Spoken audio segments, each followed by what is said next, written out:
A man with a Neuralink implant is able to control a computer and play chess via his thoughts.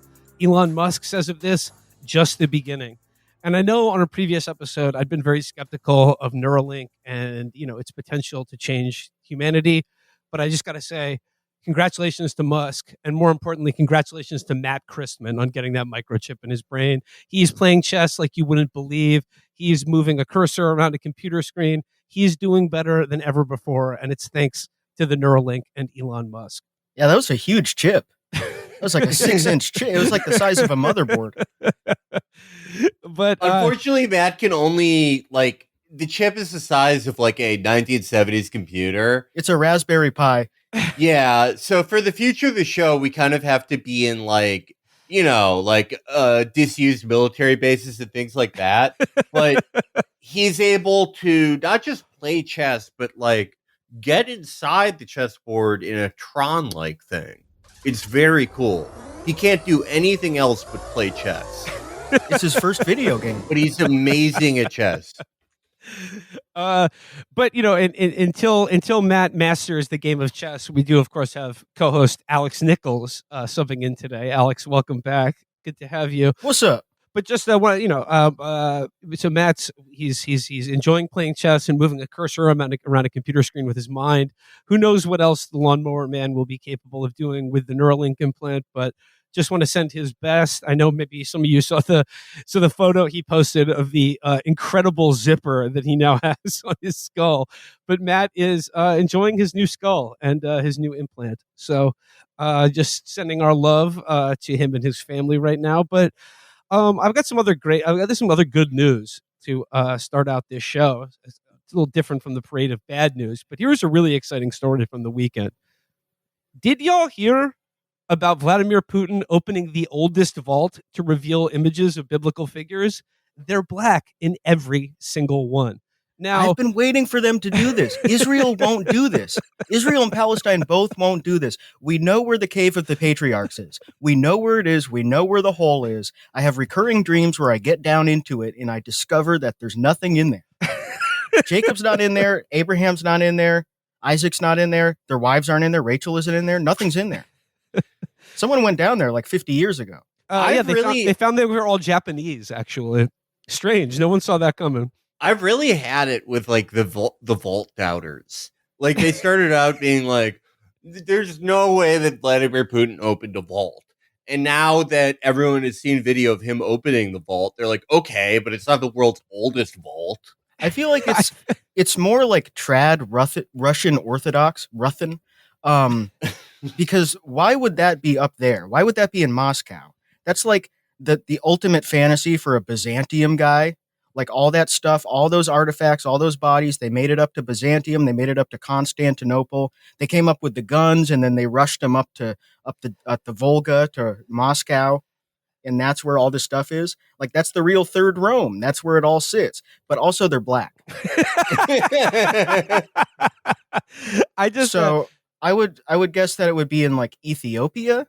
That's really, I think, where you would find a bunch of stuff. Up there in the mountains. I bet there's something up there.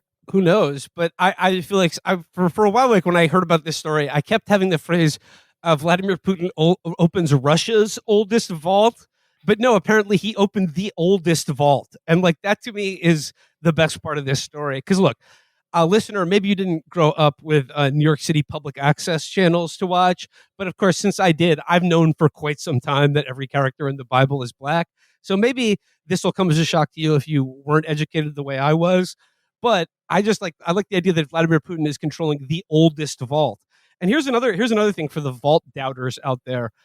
He opened the oldest vault, and then what happens a couple days later? The worst terrorist attack in Russia in 20 years. Do the math. Yeah, Bono. It's really interesting. A lot of people who say the vault isn't significant seem to care a lot about getting the vault out of the news and using the ISIS attack to ruin vault SEO. I like the idea of Vladimir Putin doing the thing from Buck Breaking about how white people are naturally gay cave apes. Just solemnly admitting that, being like, Yeah, like I'm not any happier than you are about it, but That's why we need those laws. yeah. You know how we are. You know us K-vapes. We're going to just start fucking each other if it's legal. That's what he said. Yeah.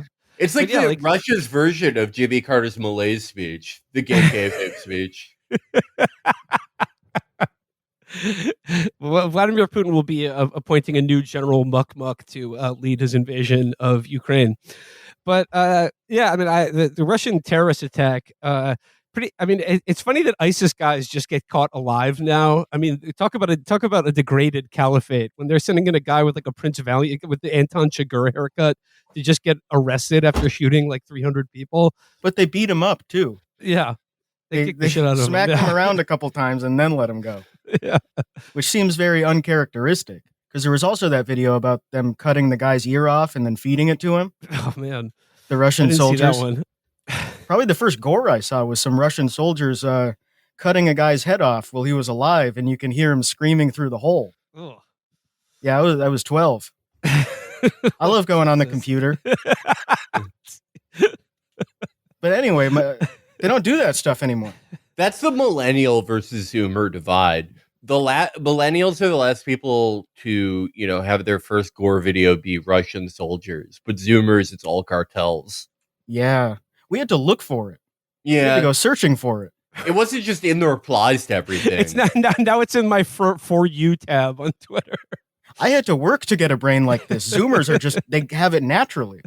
Yeah, if you're a Zoomer, you just wake up one day and you're following an account called like Dogs Getting Killed, and you don't remember following it. But now it's just right. It's like DoorDash. It's right at your doorstep. You don't have to work for it at all.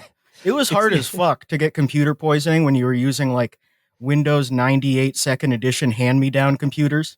You had to like build them yourself and shit. Like it was a lot of work to get on there and like break your brain with 4chan. You had to make a lot of phone calls to get internet fast enough to even like download video. Yeah, you had to hassle the guys.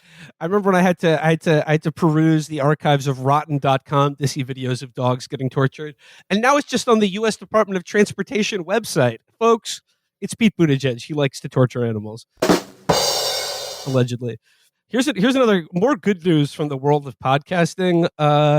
Alex and Felix, did you guys see this huge New York Magazine cover story this morning? Apparently, it's about how a podcaster has like 6 different girlfriends in different states and is making out like a bandit. He's like, I didn't believe it, but this guy Andrew Huberman, who's like has like millions of followers and listeners, never heard of him, but as best I can tell, he's sort of like a 50-year-old guy who works out a lot, so he's got a great physique and has also studied neuroscience and does a podcast where he tells his listeners what time of day is most optimized to brush your teeth or something. Apparently, he gets pussy like a motherfucker. Yeah, this is Andrew Huberman from the E1 podcast. I hate that guy. Yeah, he cannot stop doing this to women. He's just a nurse, right? Yeah, he's not even qualified to talk about that stuff. He's a nurse. Yeah. He's not a neuroscientist. Insane. Yeah. But yeah, no, I had never heard of this guy before. Every time someone tells me like this is the biggest podcast in America, I just believe them. In my mind now, there are like 20 concurrent biggest podcasts in America, and they're all shit like this. It's like, I worked at a pharmacy for 13 years, and now I'm going to tell you how to breathe. It's so strange because the number one podcast is either Shane Gillis or the Meditative Neuroscientist, the official Vox podcast. Like, somehow both of those are the number one mainstream podcast. I think there's a lot of inflation going on here. Like right before we started recording, I just started noticing this new thing where like Netflix was announcing that their new show, the Guy Ritchie show, The Gentleman, is like the most watched new TV show, but it has it leads all streaming with over 1.3 billion minutes streamed. And I'm like, when did this become a metric by which people were judging like the popularity of something like billions of minutes watched? And like, that's sort of how I think about all these podcasts. And I mean, look, in the New York Magazine article, it said this guy was selling out the Sydney Opera House. And if you're trying to tell me that a guy who sells out the Sydney Opera House, telling people about like how much water to drink every day, I mean, that's an achievement, and I think he should be allowed to have multiple girlfriends in different states. Did he do anything but cheat? Did he? No, yeah. I think maybe he gave. I mean, there was allegations about one of his contracting HPV or something. But doesn't everyone have that by now? It's in the air. Yeah, I got it through vaccine shedding, but that's It's like me. microplastics. Yeah. No, I mean it's pretty funny because it was one of those things where I'm just like I'm trying to like scroll through the reaction to like get what actually happened here, and apparently it's just him just getting around, just dating a lot of different women at the same time, and not telling them. Yeah, why would you date this guy? Why would you date an influencer guy like this? Like, these guys are full of shit. These guys are sociopaths. It's like dating Andrew Tate. It's like falling for the boyfriend scam. Like, don't you see this guy and what he does? You think this is a genuine person? right. Like this guy's entire output is like, here's a way to count sheep, so you're amazing at PowerPoints when you wake up, and you're like, here's how to be more efficient about like working for a venture capitalist firm. roll up exactly one sock, and you will have lucid dreams. Oh, this guy's never gonna lie to me. You need exactly 700 milligrams of caffeine a day to be at your max performance in Zoom meetings. Yeah, this guy who tells people they have to line a sleeping bag with aluminum to fix their circadian rhythm. Me and him are never going to grab each other's wrists at a bar telling each other to wait because I'm girlfriend number 37. Well, like I said, never heard of this guy's podcast. Not getting money with him, so fuck him. I hope he goes to jail for this. Hope he goes to boyfriend jail. Can they really just write a news article about you if you cheat a lot and you're not like a real celebrity? Apparently, Yeah, like who? yeah. Like, If who it's gives my a first shit? time hearing about Yeah. this, I don't care if John Mulaney cheats on his wife. Who gives a fuck? That's not my problem. Like, I certainly don't give a fuck about this guy. I've never heard of him before. Yeah, like why not just write an article about like your friend's dad at this point? Yeah. He's a bad husband. Who cares? Who are you talking about? Like the way that the tone of this article is like millions of people trust him because of his Brain Busters podcast. It's like who gives a shit? All those people are stupid. Yeah. And you're stupid if you date him. Yeah. Well, no, Those people are dumb. Those are like LinkedIn women. they're networking, Alex. That's why. And they were That's probably, why he they has so many probably did it girlfriends. to do Yeah. this. They probably dated him because they were imagining pitching this article. Well, I mean, like apparently the article happened because like all six of them got together in sort of a John Tucker Must Die style scenario and compared notes. Where he's like, he's like before he goes to bed at night, he like does a little selfie in bed, be like, just thinking how sexy and beautiful you are, and then sends the same photo to like 5 different women. I mean, look, he's maximizing the time that he has while he's awake. This is circadian rhythm protection as much as it is, stable management. But I must confess, though, when I saw the headline, world's most popular podcaster can't stop fucking women, I was like, damn, Mikey Barbaro at it again. This guy, this motherfucker, the daily cannot be stopped. The situation has become dangerous and unacceptable for the single and married women of Manhattan. Right, like Michael Barbaro's podcast is huge. Like, just going off anecdotal evidence, everyone has listened to the Michael Barbaro Hour or whatever. Every attractive woman. Yeah, 100% of them. He like left his husband for a woman. And Yeah, there's never been an article about that. yeah. So like, I don't think you should write an article about either. But if you're going to write an article about like fucking Dr. Brain and his his harem, rules apply to everyone. I mean, who got more screwed over? Like the 5 podcast fans that were dating the same guy at the same time, or Mikey Barbaro's ex-husband who was, I don't know, apparently so bad that his husband stopped being gay. I mean, I would like to hear that guy's side of the story because he seems like he was, cast aside fairly dramatically. Yeah, I am very. I don't know. Again, I would like an article about it. I don't think it's my business, but that doesn't That is mean a I more wouldn't interesting like an situation. article. Yeah. Yeah. Well, speaking of things that I would like to have an article to read about, how about our old friend Catturd running over his dog? I mean, That was so I mean, cool. like, I feel bad, when someone's pet dies or whatever. But just like Alex, I know you're Well, he's you're a like big 25 of them, and they kill each other all day. He lives on his like compound Like in last year, he Florida. was talking about 2 of the dogs killing one of the other dogs. That doesn't happen to most people. Because he's one of those very Where good does he people. live? Baghdad? Where he just have like 100 feral dogs in his backyard? He's one of those humanitarians who likes taking in stray dogs and then not paying attention to them. So you get to double dip. You get to get a bunch of positive reinforcement online for adopting the dog, and then when you kill it or starve it to death, then you also get more positive reinforcement for being stupid and bad at your life. Alex, the way he announced the death of his dog Smiles was so funny because it was like He ran into the back of the car. he was like, he's like, I drove to the gate of my house and like all my dogs, like they love to chase after my pickup truck. And then like as I was driving back, I heard a thump as I drove over something, and then I looked back and Smiles just keeled over and died. I wasn't sure what happened, but maybe it was just his time to go. And then we saw our good friend Bill Mitchell's reply. What a great game to have with your dog. Hey, everyone, chase my truck. Yeah, who the fuck? That's normal? That's normal? No, keep the dogs inside. Who lets that happen? Like, you've got just the cats and the dogs running around and the cars pulling out. They're just under the car while you're what the fuck? And he's not even, it's not like he's even going somewhere, because what he does, he's one of those guys who's LARPing like he has a ranch.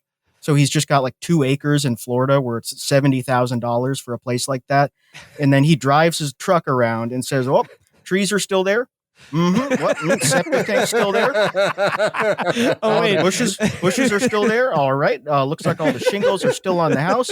And my subsistence farm is in good condition. Back to Twitter. That's what he was doing when he killed his dog. Yeah. Unfortunately, 6 of my rescue pets have been swallowed by a Burmese python, one after the other, and are now basically the outlines of them are perfectly shaped inside a giant python on my property. Uh-oh. He's driving up and down his lawn with one of those farming vehicles that like it spits out cubes of hay, but it just cubes of dogs. It's a dog. He's just running over just an entire field of dogs, and there are cube dogs everywhere. just a perfect rectangle of pit bull skulls. I think the perfect ending for him, like the literary ending for him, would be him being eaten by the dogs. Because what is a dog's favorite treat in the world? A cat turd. Oh, yeah. Oh, wow. That is the ultimate dog treat, is getting into the litter box and eating a cat turd. I mean, I think it could happen. Like you said, he's one of these people that just like doesn't know anything, doesn't know what to do with a dog at all. And he's like, yeah, I'm actually an animal rescuer.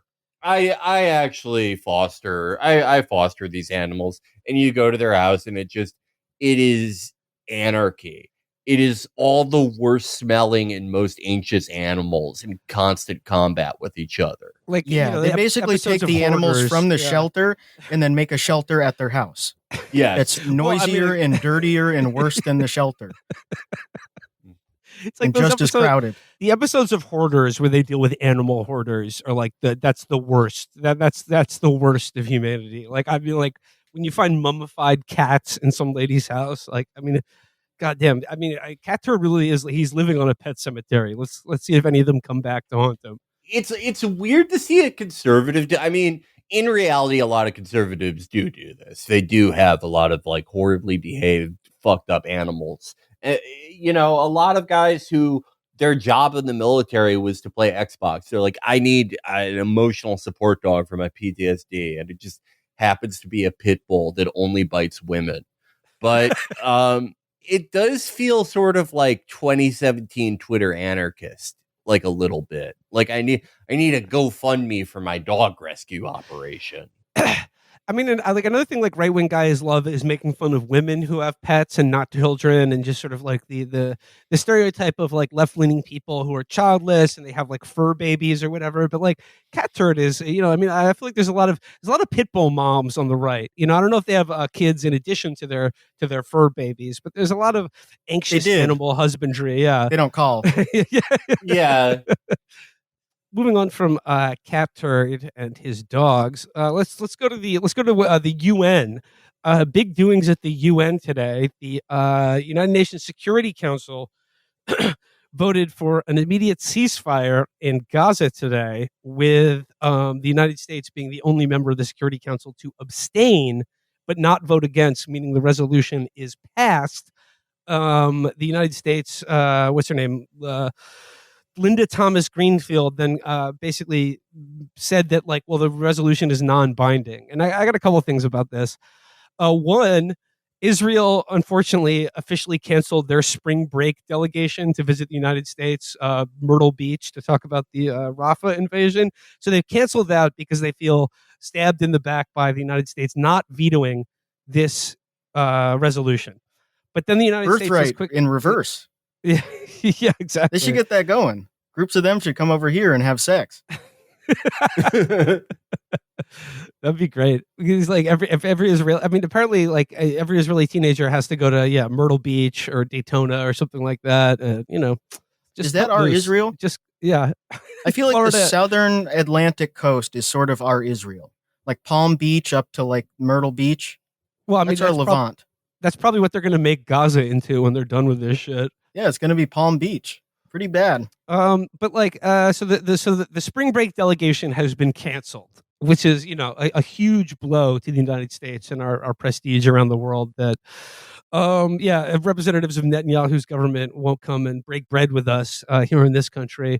But I don't know, like there's a couple things. I really liked seeing the video of this resolution get passed because what's her name? Linda Thomas Greenfield was sitting there looking like she ate something like bad. She looked like she needed some bromo. She was looking very gassy, having to sit there and have like the entire world applaud as they voted against the wishes of the United States. But I guess I'm reading some of the reaction by Israel supporters in the United States of America to this. And I just think it's really funny, the contrast between whenever Israel does something the United States explicitly tells them not to. And in that case, well, they're a sovereign nation and we can't intervene in their, internal affairs. And then when we do something they don't like, it's like the greatest betrayal of all time. And they're done with us. They're going to go with their own now. What do you guys think of that? Wasn't there a tweet from someone where they were quote tweeting someone saying we should cut foreign aid to Israel and then say, well, that goes both ways. We'll do it too. Yeah. They're going to cut foreign aid to us. The free trial of ways is over. I've seen a lot of stabbed in the back comments about this, and I don't know. And then again, like how does this work? Like the United States just said, like, oh, that's a non-binding resolution. Well, then what the fuck was the point of voting on it? But it like isn't. That would be like a complete reversal of like when the Security Council votes on something. Usually, I mean, I don't get how the UN works. How is it not binding when they pass a resolution on the Security Council? I mean, it isn't. I think they're just saying this is non-binding. Did you see Trump's comments on Israel today, where he was like, "It's time to finish up. It's time to finish up. They're looking very bad to the world." I mean, if they ever have the debates, like I would love to see Trump attack Israel and Biden defend it during one of these debates, or like maybe they'll just do it in the press. It's because he's got TV brain. It's like a show that's gone on too long. It's jumped the shark. It's been on TV too long. I'm sick of hearing about it. Same thing that happened with Ukraine. It's been on TV too long. I'm sick of this show. I need a new show. I mean, like Alex, his language there, finish up. It's like he's saying, like, let's wrap up this plot line. Yeah. Let's wrap it up Arrested Development style. One more episode. Please tell your friends about this show.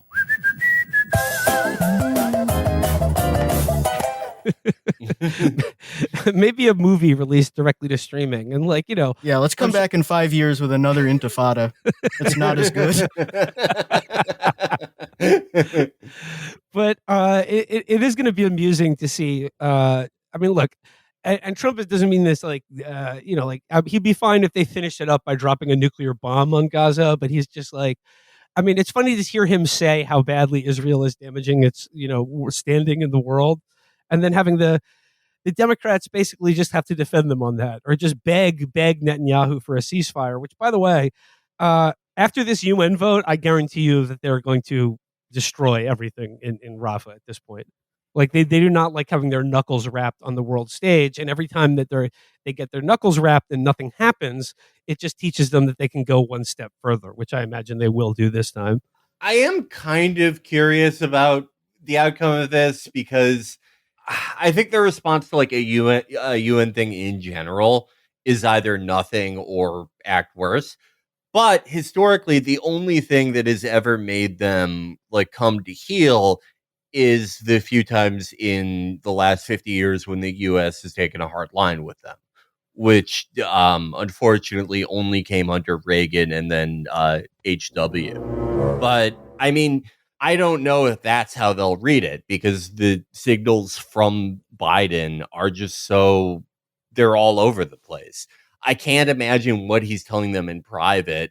The things that he's sort of purposely leaking in public are so like non-committal. Shit. Yeah.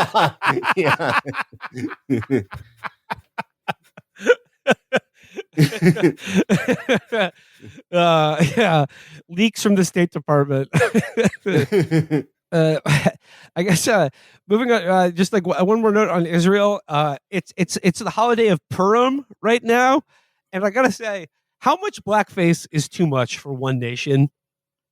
They're really pushing it with the blackface thing in Israel. Excuse me, what did we just learn about everyone from the Bible? You're right. Everybody in the Old Testament. Yeah. But yeah, like that's another example of Israel really reading the room quite adeptly. But I've just been enjoying hitting the translate feature on Twitter as of late. There's a lot of fun stuff going on there. Yeah, like I always think like the Israeli obsession with blackface is crazy because it's like that's not even your like main enemy. Like you're just doing this because you know it's bad. They know we don't like them. Yeah. You guys don't like these guys, right? Like this is your version of our guys over here that we hate. You are right about the translate thing because like every post by an Israeli politician in English is like, you know, we look forward to our continued friendship and eradicating the scourge of hate in the world. And then every tweet around Purim in Israel, doesn't matter if it's from like a politician or a Molly dealer or whoever, it's just like, I'm stupid chocolate man today.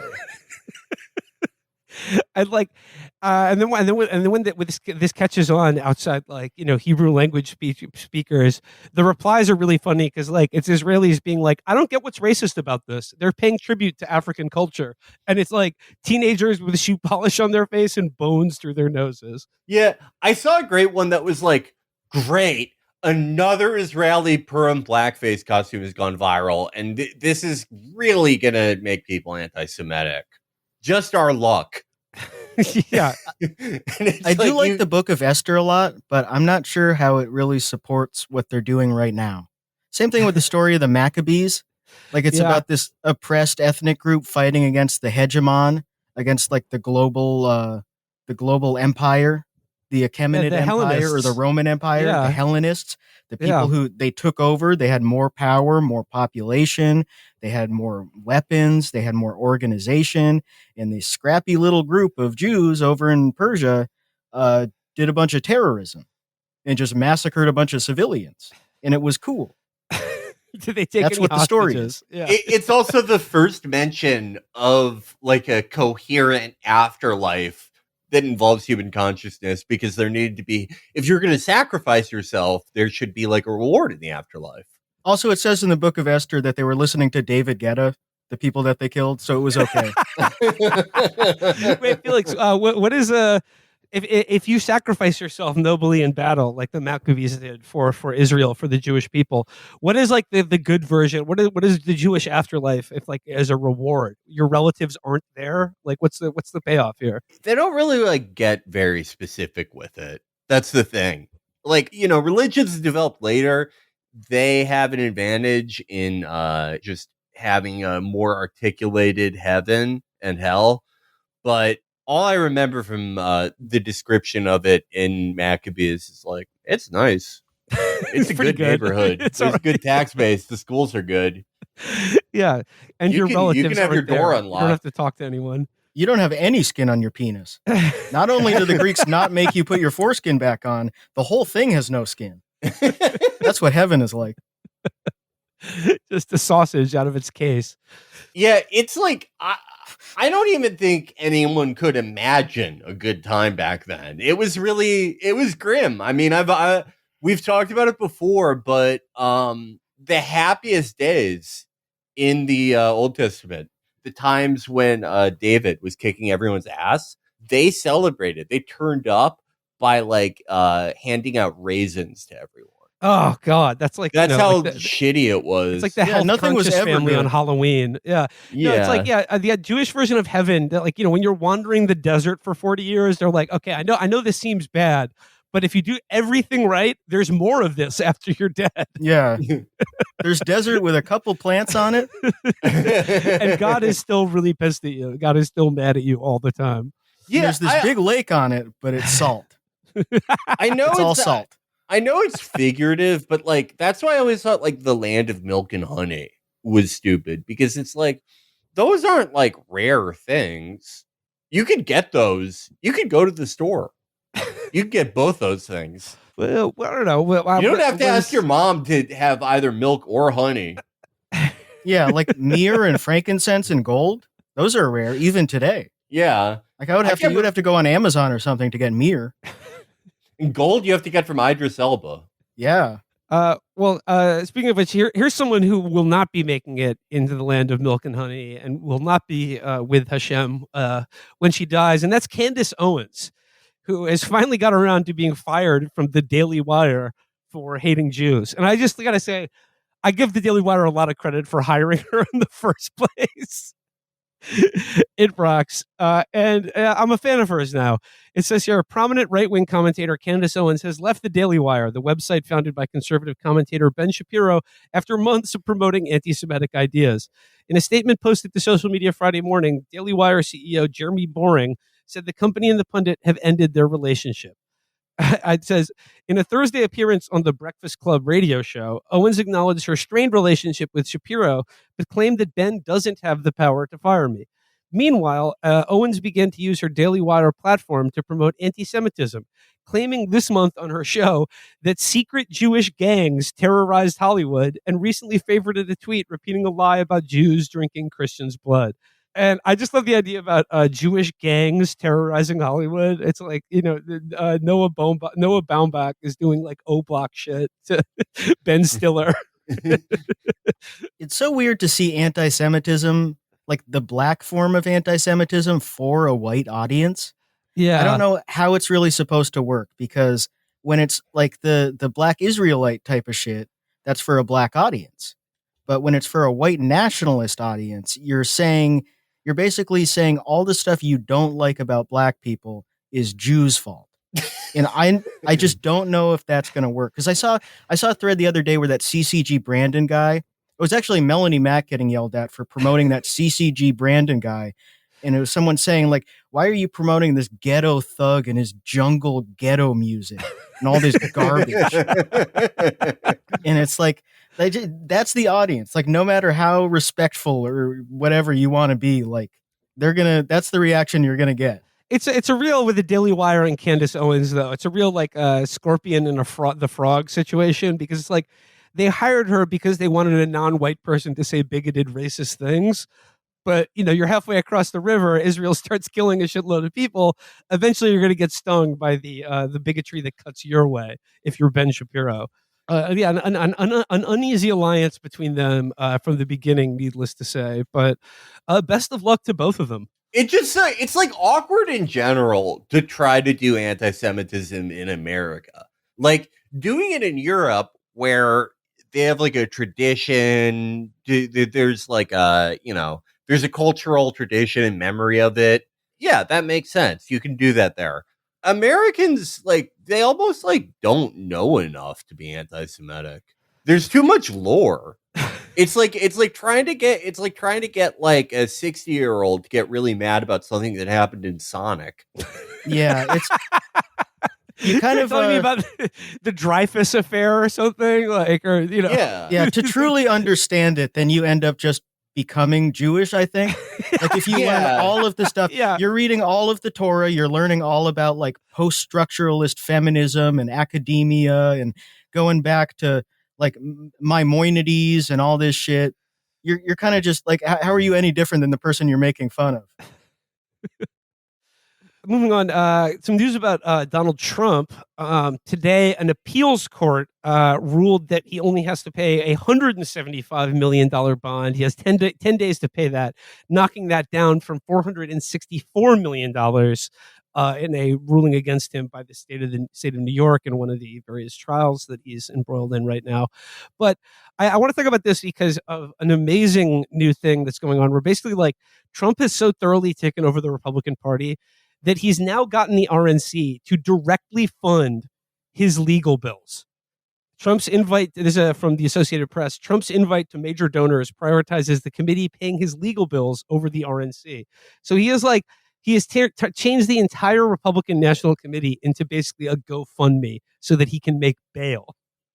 which is incredible. That's awesome. That's what got him this far. It was only spending his own money if he absolutely has to. Yeah, if it's the absolute last resort. He never even paid like the electricians who wired his buildings, like because he knew he could just take them to court in perpetuity. So like, why pay your legal bills, especially when they're $400 million?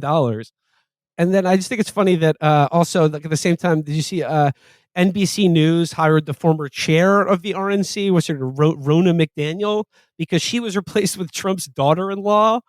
And I just think, like, was it like Chuck Todd was like on Meet the Press this Sunday, and he was just like, "Oh, I feel conflicted about this because, you know, she's been so mean to so many of our colleagues and literally supported the insurrection and lies and hates the media." But like, I view this as a positive sign because I think the media is finally trying to get serious about like not just having conservatives on TV, but having conservatives as they actually exist in America, which are essentially marks for Donald Trump who are just eager to raise funds for his legal bills. Like they don't even like there's no more neoconservatives or I don't know, like foreign policy realists or any of that bullshit, or like never Trump conservatives that represent 10 people's opinions. No, just you're going to have a conservative or a Republican who's like a media talking head. Just make sure that they're literally related to Donald Trump, and you'll be getting a more accurate assessment of the views of the Republican electorate than, you know, Bill Kristol, a guy who has the blood of a few million people in his hands. But, you know, I don't know. Any thoughts about Trump getting the RNC to foot the bill for him? No, that's kind of what they signed up for, like both of them, right? It would be really funny if they lost in 2024 and then they lost a bunch of down ballot races because the money went to this. That would be pretty funny. Moving on from that, so last week on the show, I don't know if this is last week or the other week, but several times now on the show, I have implied that Kate Middleton's absence from the public eye was due to a botched BBL surgery. I would like to take this time now to apologize and adequately convey how ashamed I feel about this, because apparently she has cancer. And I know I should be ashamed because I have about 10 different articles from the media telling us that we should all be ashamed for speculating about the Princess of Wales. This is just here from what I hope you all feel terrible now by Helen Lewis for The Atlantic. The real royal scandal is us by Pamela Paul for the New York Times. No, it's not. This shit pissed me off so much because it's like, okay, they weren't acting like she had cancer. They could have just said she had cancer. It's not illegal to take a picture in the hospital if you're doing chemo. Like, people do it all the fucking time. Or to just tell people. The way they were acting, it was like she got a swastika tattooed on her forehead or her husband killed her. That's not our fault. Like, one of the kids actually killed the other kid, like John Benet Ramsey. Yeah. And they have to pretend it's still alive. and this isn't the thing that's going to make Kate Middleton have a nervous breakdown and cut her own head off. It's all the other stuff. It's how they. Boy, I wish the royals would do that to themselves. Oh, it would save us so much time. Yeah, cut her own head off. That's converting to Catholicism or marrying an Egyptian. That's when they cut your head off. They made her take Ozempic while she was giving birth, so that she could still be the most beautiful woman in the world to the English. If she has a mental breakdown, it's their fault.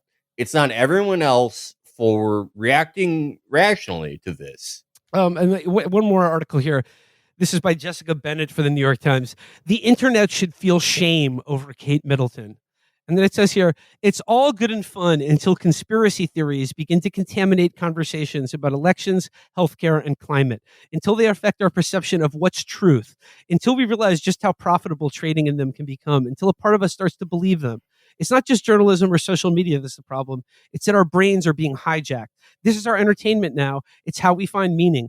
Being able to separate engagement farming from real information is only going to become harder. I'd like to take the lecture from the New York Times a notch down on like conspiracy theories and misinformation, given their recent performance, not just this year, but like their entire history.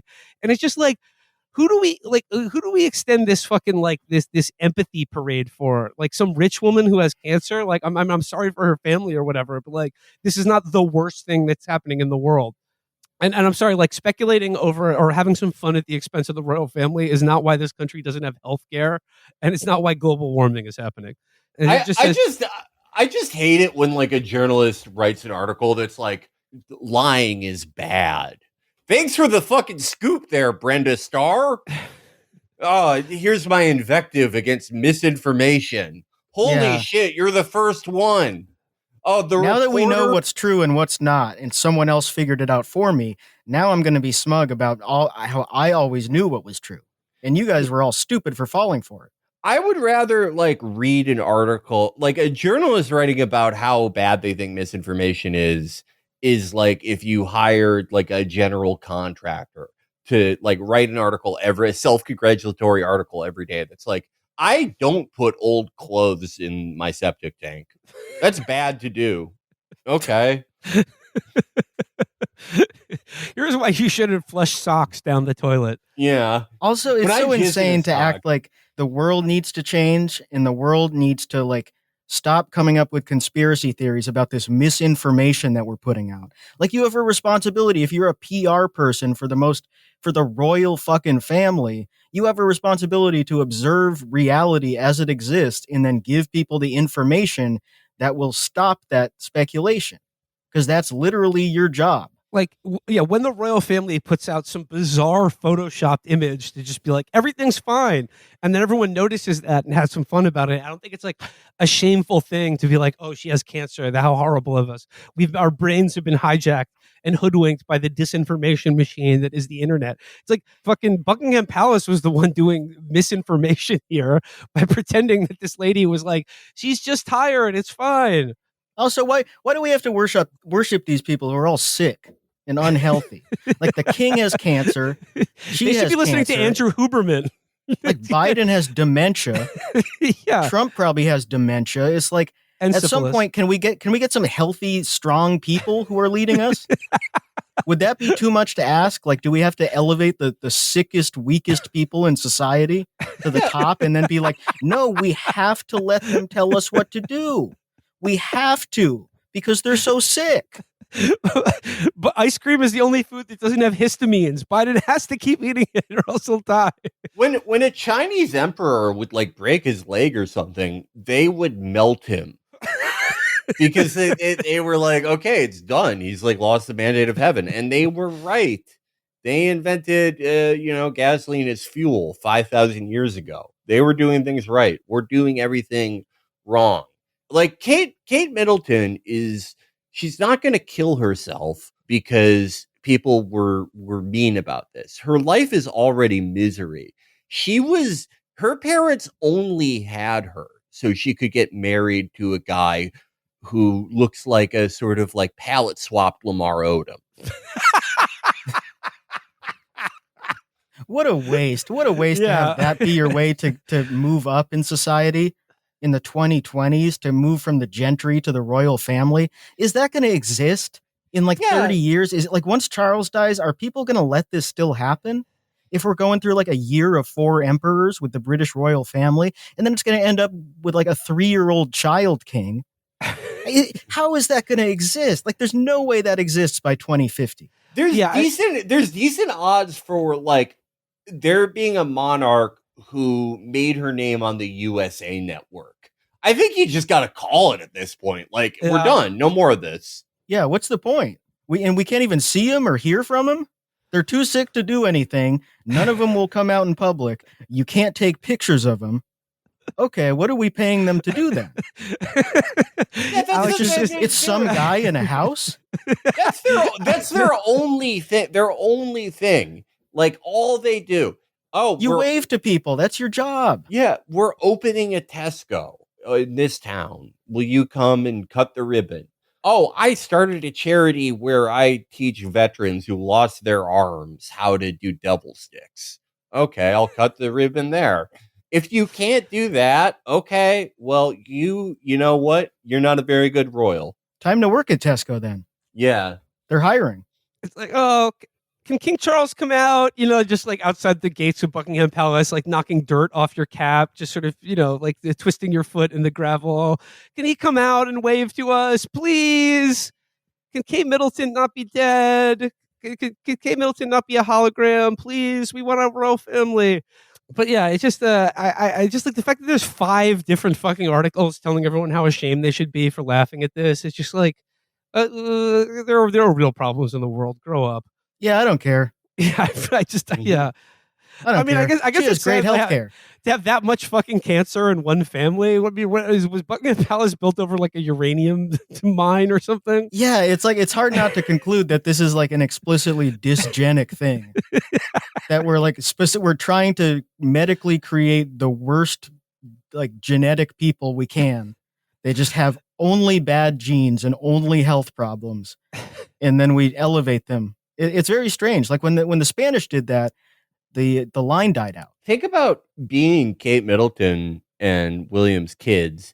It's like your grandfather has cancer and those big hands, the big his sausage hands. fingers are so disturbing. Ugh. He has the rings on his fucking fingers. They look like they're struggling. Yeah, he has hanging on for dear life. He has a natural big foam number 1 hand, And imagine getting the royal touch. House of Saxe Gotha, number 1. Imagine he exercised prima nocta and just finger blasted, and it ruined my wife's pussy. Yeah, and knotted up like a dog. The fucking tips are club fingers. You can't trying to pull it out. It's like, think about how much cancer is in those kids' genes. That sucks. Your grandfather, your mom, your dad's bald. It's all like really unfortunate. It sucks. I feel bad for them. Harry's the only one to escape this because he's not actually related to Charles. He's got a full head of hair. He's loving life in America. He's fucking having a great time over here. I've warmed on Harry ever since. Like it really annoyed me when him and Meghan McCain were like Meghan McCardle. No, Megan the Stallion. Megan the Stallion. We're like, they were like, we're going to do a podcast on mental health. When they started doing that, I was like, shut the fuck up. But ever since they said they were going to do it and accepted the money for it and then never did it, that I completely reversed my opinion. I really liked how they did that. Also, they objectively have better mental health than anyone else in that royal family. Yeah. Because they're public figures and they go outside in public and do stuff. Yeah. And again, like, where was all, remember the Prince Andrew interview? I mean, Netflix just made a fucking movie out of it. But, like, at what point does the royal family, like, lose any pretense of credibility? Like, another heir to the crown of England went on TV and said a doctor told him he had a condition where he can't sweat. And we're all just supposed to be like, oh, okay, normal. I think we should just leave this family alone. It's private. This is, we shouldn't take too much glory in the downfall of others. It's just like, no, like, these people are liars and also are reptiles, probably. I don't think it's cancer. I think there's just another egg is hatching. And they're German. Yep. Yeah. They're not even English. That is the biggest thing about all this. Whenever you look at them, it's like, were these really the best Germans you could find? You couldn't find anyone better in all of Germany? Ludwig von Beethoven is not walking through that door. Here's a person that we probably could find someone better, but there's no one else. I'm talking about James Carville, the Ragin' Cajun, in a profile by Maureen Dowd of the New York Times titled "The Cajun Who Won't Stop Ragin'." I've wanted him to stop for so long now, but he just keeps It's at it. really overselling. Yeah, Like it makes you sound like he's going to be like Dr. John or something. He's going to be cooking up a big catfish gumbo in a swamp. yeah. He's just some guy wearing a suit on CNN. Yeah, he's just still doing politics on CNN. Yeah, he's just talking on the fucking TV. But he's still at it. So we get a little color from James Carville and his colorful life. Maureen Dowd writes, a few years ago when James Carville was teaching at Louisiana State University, he heard that one of his students had gotten into the school of her dreams to work on an advanced degree. He wanted to toast her. I get a $25 champagne and 4 plastic flutes, he recalled. And I say to the students, all right, you're not going to get out of James Carville's class unless you know how to properly open a bottle of champagne. I said, here's what you're going to do. You don't pop it like this. You see in the movies, you're going to poke someone's eye out. You take the foil off. Now you're going to take the dishcloth. And you're going to execute the classic counterclockwise movement. The bottle is going to go one way. The cork is going to go the other. You just ease it out. And the sound that you're looking for is the sigh of a satisfied woman. The next Tuesday, the dean comes into my office and said, I'm closing the door. We need to have a talk. A female student had complained about the sighing line. Can't even do this at LSU anymore. So he's giving his students alcohol? Well, maybe it's a graduate class. I mean, I'm assuming they're of age, but this is Louisiana. Alex. If the Ragin' Cajun can't get his students drunk and make jokes about pussy popping, then what has this world? And I'm agreeing with him here. I think he's only getting in trouble because the type of person that would voluntarily take a class taught by James Carville has got to be the most annoying the most annoying rats on the planet. So the fact that one of them bit his hand is another scorpion and frog situation, as far as I'm concerned. Oh, it's absolutely. It's also like, what the fuck do you think you're gonna learn from taking a James Carville class in 2020? Yeah, how to have Ross Perot run for president. That was the secret to his success.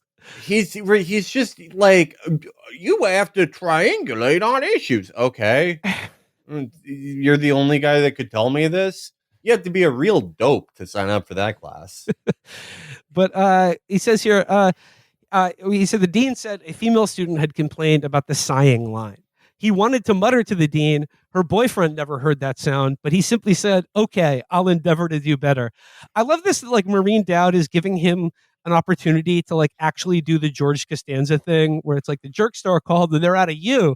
After in the moment, he's like, well, I wanted to say something cool and funny, but I slunk away like a coward. But now I'm going to relive. I'm going to get the chance to pop off to this dean, this crusty old dean, in sort of Delta House style. I bet her boyfriend never heard that sound. But this is the Ragin' Cajun we're talking about. So do better really meant go further. He says, I went back in the classroom and I told the Gilbert Gottfried joke from The Aristocrats, Carville continued. I said, girl, you wanted to get me in trouble? This is what you do when all is lost and you're up against the wall. Of course, it's the grossest joke ever. That's like a 20-minute joke. Yeah. You remember Gilbert? I remember. Yeah. He talks about fisting a baby in that joke, I think. Yeah, he had a great career. He was some of the most offensive shit anyone's ever said ever. And somehow he kept getting these radio jobs. Like he was the Aflac guy. And then he got fired from Aflac for making jokes about the Fukushima tsunami thing. Yeah, remember and that happened like 10 different times. Like he used to be the spokesman for Miracle Whip, and then he got fired for something. Yeah, I think it was for something about Pee Wee Herman jacking off that he said on TV. he was in all those that type of gas station movie like Kung Fu Panda and shit like that. If they asked him to do it, he would say yes. Yeah, he was in all kinds of movies like that.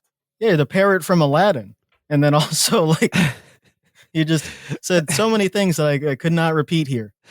My favorite is in The Aristocrats. It shows a clip from where he did the joke at Hugh Hefner's roast, which took place a week after 9/11. And his first joke up there is he gets on stage and says, I'm sorry I'm late. My flight missed its connection at the Empire State Building, which is very good. But Carville continues, this was LS freaking you, not Oberlin, he said. It was terrible. I wouldn't take the co-eds to dinner after class. I would only take the male students. I was scared to death in my job. I was like, I don't need LSU's money. I don't need to drive up there and listen to that crap.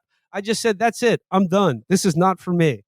So it's back to television for the Ragin' Cajun He's so Yeah, full when of you, rage. For those girls. When you're that closely associated with Bill Clinton, people Yeah. do give you a little more scrutiny to stuff like giving women a third of your age alcohol. People start to give you the side eye a little bit, like what's up, man? And they're kind of right to do that. And back to your point about the raging Cajun. The fact that he hasn't strangled his wife to death shows that this man does not have an ounce of anger in his body. He just wants to tell dirty, bawdy stories in a stupid accent on cable TV. He's fine. He has no anger issues whatsoever. Going on, it says, if you were going to ask me what I'd want the title of the documentary about my life to be, it would be When Politics Was Fun, he said.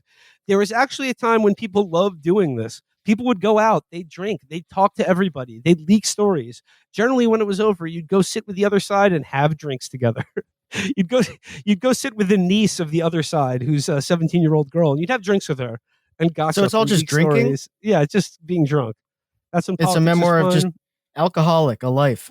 Oh yeah. Oh, politics guys love that. Politics guys think the craziest thing is when you do like shots. Like Yeah. John or McCain smoke a loved cigar. Yeah, John McCain loved that. Oh, I did shots with Hillary Clinton. Well, what else? Was there mutual masturbation or something? Did you guys like randomly attack a passerby? That's all you did? You just did shots? That's what you wanted to tell us about? But the politics now, Carville said, is filled with hatred and doctrinaire positions. I mean, that is the thing. When you do actually believe in something, it makes it a little hard to play grab ass with the other side. But Yeah, that's I what can't believe there are killing people still Washington. saying yeah, that shit. Yeah, Like it reminds me of 2010, like the Obamacare era, when you would hear that on MSNBC every day. Like back in the day, Ted Kennedy used to go out to dinner with Strom Thurmond and blah blah blah, and they would kill women together, and then and that was just a normal thing to say. And it's like you're just implicitly saying none of this matters. yeah. None it of was this all a big matters at game all. Where everyone liked each other at the end of the day because they were Yeah, all working. it's about for the me same and my fucking thing. Yeah. Me and my fat old white guy friends drinking and having fun. Yeah, it's an extension of people who are like, I wish Congress would just stop arguing. Like, I wish Something everybody would just done. smile and hug each other and have fun.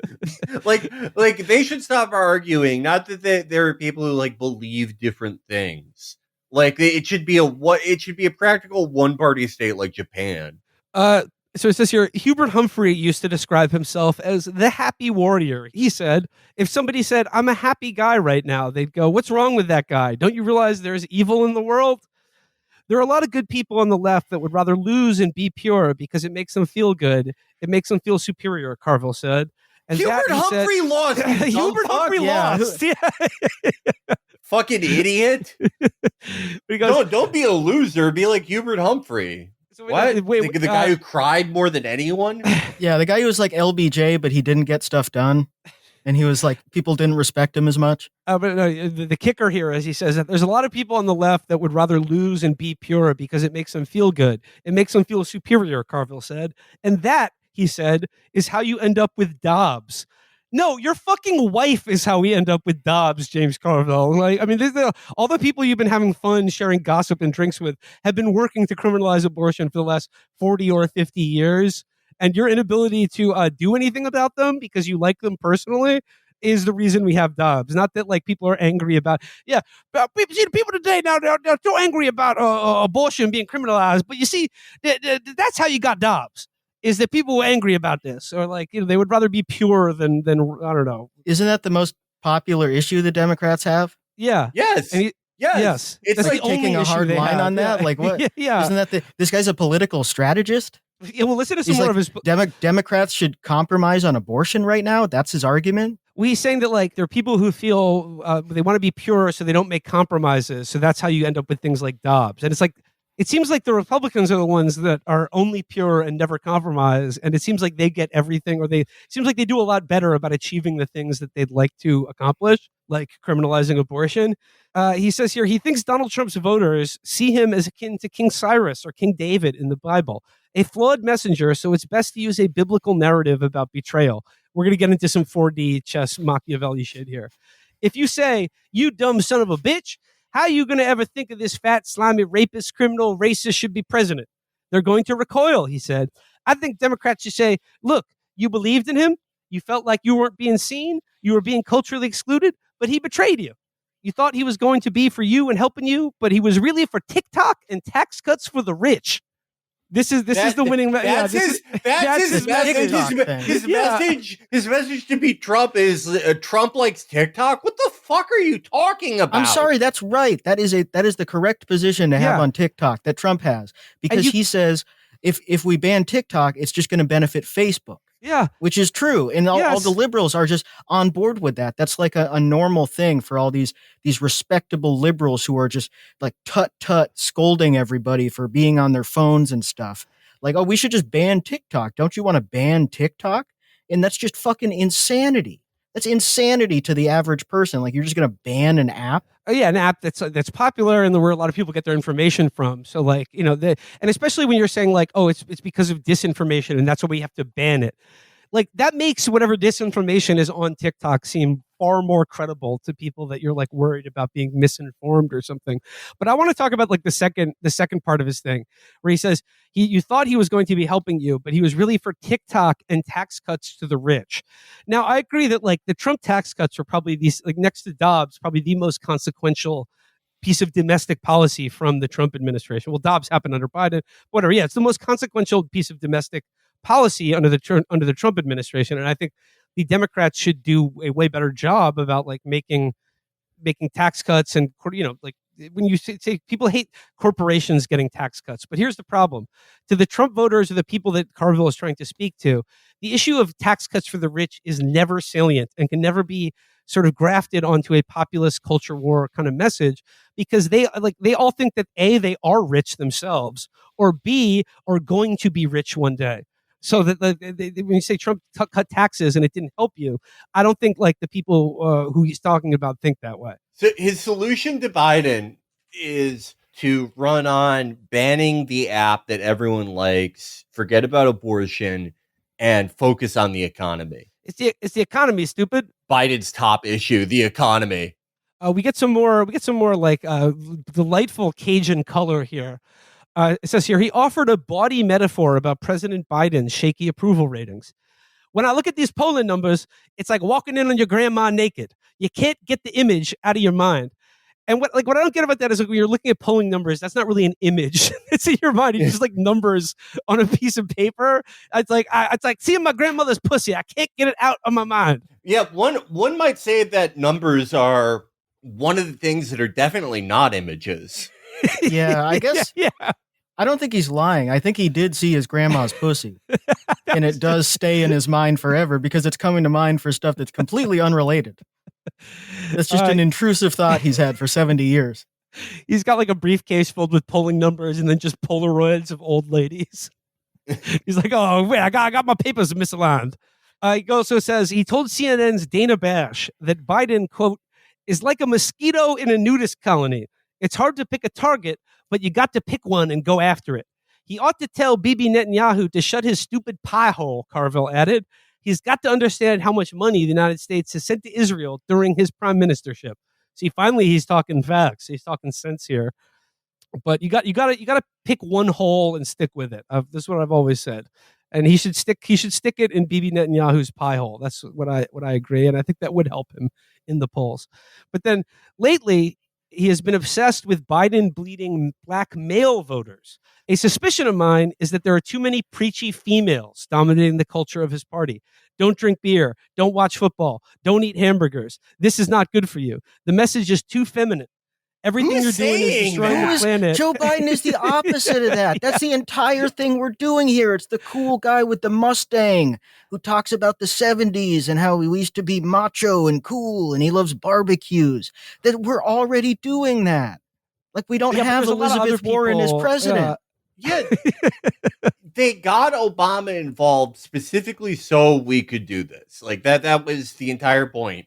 It was a guy who predated all of this, and you're never going to have to hear about the news. And he sucks dick at doing that. There have been more articles than ever. There's a fucking article about a brain podcaster who cheated too many times. That's not less articles. He's supposed to be blue collar Joe from Scranton. And we're like, I guess he's not blue collar enough. Like, who are we supposed to get? Who is the guy we're supposed to have? Who is the ideal candidate that we need? The blue collar guy who's more blue collar than Joe Biden. Who is that? Like, I understand, like, there's sort of like a cultural stereotype about liberals that they're sort of scolding and sanctimonious. They're like, oh, don't watch football, don't eat hamburger. But like, who in the like official Democratic Party media apparatus is making the case for no burger, no football? Yeah, I don't know. AOC, I guess. But that's sort of become polarized in the opposite direction now. Yeah. Where you have a lot of people on the right who are turning against sports. Yeah. Where it's too black and it's too woke and people kneel and it's like the bread and circuses and men should be, out in the woods chopping down trees and doing jujitsu and masculine endeavors and listening to the neuroscience podcast. They're also getting burger is also on the chopping block because you can eat burger just as long as it's not cooked or have a bun to hold it together. Burger is still okay provided it's raw. I just want to get to the end here, though. He says he disagrees with Democrats who claim there's been too much attention on Biden's age. If you do a focus group, he said, the first thing out of anyone's mouth is old. So how do you say we're going to act like this doesn't exist? So, I mean, once again, he's not completely out to lunch here. But he also says, he said most of the criticism of Kamala Harris is misogynistic. Dude, a paragraph earlier, you were saying that the message was too feminine and woke. And now you're saying criticism of Kamala Harris reeks of misogyny. He says, but added, she reminds me of this great baseball player. He got arms that big. Can't wait to see the guy. He takes 3 pitches and walks back to the dugout. What? I don't. Yeah, that was his summary of Kamala Harris is that criticism of her is misogyny, but also she's the Yankees lineup in the playoffs, just 3 swings and then they walk back to the dugout. Well, she doesn't walk back; they shuffle her away. She dances. They limit her exposure on purpose, and I wish they wouldn't. I wish she would be president. Yeah. I want her to be the next president. It would be so fun. Yeah. She's been awesome lately. Did you see her dancing in Puerto Rico to the song that was officially about Yankee imperialism? And her interpreter had to tell her, and then she was like, immediately stops doing her little Kamala Tribe Called Quest. Tupac. We could have that every day for 4 years. Yeah. We thought Biden would be hilarious all the time, but no, they keep him in like a cage. They give him like drugs to make him more boring. He stopped calling people fat, like as a given name. Kamala, though, I never thought of her as like hilarious, 5-6 years ago. But she's really she's great. Things have really picked up since they've tortured her by giving her the worst jobs in the administration. Oh, it does make me like nostalgic for the bygone era when Biden actually had to pretend to campaign, and then we got amazing moments like President Trump. President Trump was on January 6th. It was like when no one knew it was happening. Like for all people knew, they had killed everyone in the Capitol, and they're like, Joe Biden, we need to hear from you. You need to restore sanity. And he said, President Trump. I think Biden's not as funny as he could be as president, but he's funnier than the alternative, which is us never seeing him again. Yeah. That's why I wanted him to win, because if he didn't win, we would never see him again. It would be like he was dead. So we wouldn't have heard any of that. We would have missed all of the situation. Yeah. Yeah. It's better to have President Trump and lost than to have never had it. I agree. And it's like, we already got all the funny Trump stuff, Yeah. Another I don't think he could be funnier in term 2. Yeah. Better to have listened fat and lost than never to have listened fat at all. That's the thing. I think that look fat gave us a false idea of how funny it was going to be. But to be fair, that was one of the funniest things. It was pretty good. Him on the campaign was great. I can't believe he won. It's so insane. Very weird. I don't understand it. And you're right. I think a second Trump administration, he did all of his best material in the first 4 years. It's like the act is getting a little stale. So President Kamala, though, because they couldn't hide her all the time, she would need to be out there all the time. because there's no excuse. She's like of able body and mind. Yeah, they can't send her to the border. She needs to be out front and center. I want to hear what she has to say. Right. It's I not want to hear a about- nice long speech from her uninterrupted.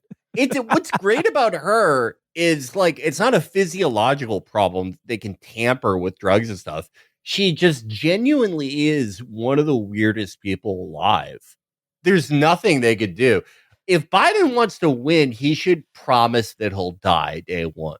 Yeah, like seppuku. That's why ritual suicide was invented, to save face and restore honor, and that is the only solution for Joe Biden and the Democratic Party at this point.